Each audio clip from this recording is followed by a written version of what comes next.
Hi, my name is Heather. I am a client partner and senior consultant at Foresight Factory, a global consumer trends agency. Today, I'll be discussing the impact of the pandemic on our elderly population and asking the question, are our boomers really okay?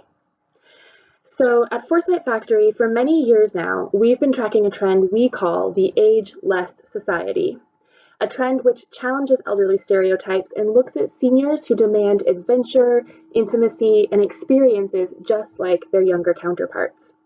This ageless society was an increasing trend before the pandemic so rudely interrupted its trajectory. Of course, as you all know by now, the coronavirus has uprooted everyone's lives. But what does that really mean for our aging population?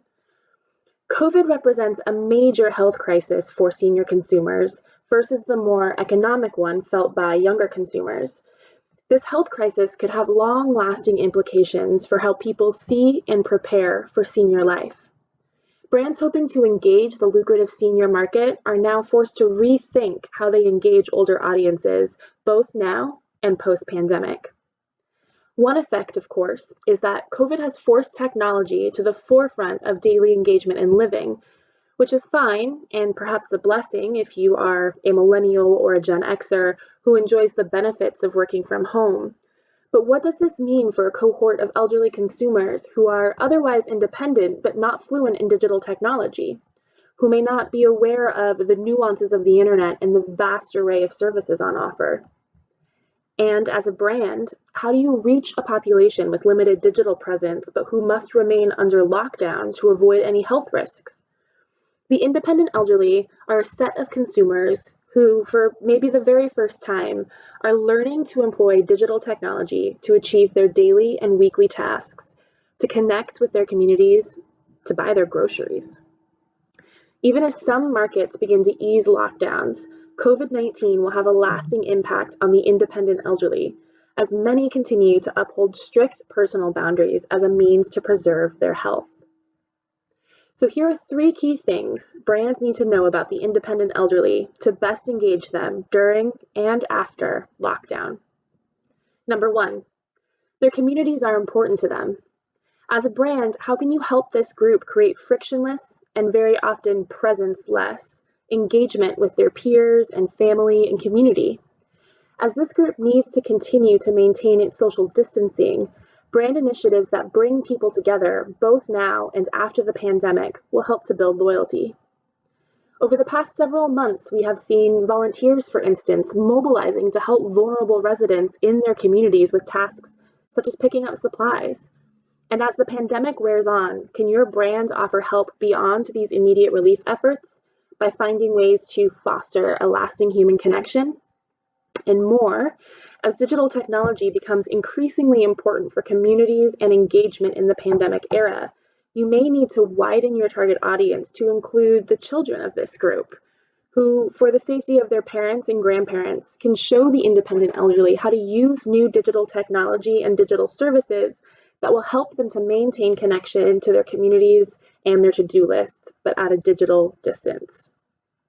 Second, they like to have structure in their lives and feel in control. How can you help build structure into the lives of this cohort?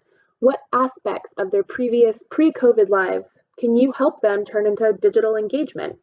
Can you fill their calendars with classes to engage in, hobbies, or the opportunity to learn new skills? Such things will likely be a welcome distraction. More, be sure to communicate clearly what your company is doing to manage the crisis and ensure their health and protection. This will become increasingly important as lockdowns lift. And ensure that presence-free customer service is a frictionless experience to encourage connection at a distance. But be sure that empathy within those interactions is not lost among all the efficiency that such digital tools can offer. Third, they seek to broaden their experiences. With travel limited, how can you encourage leisure among this group?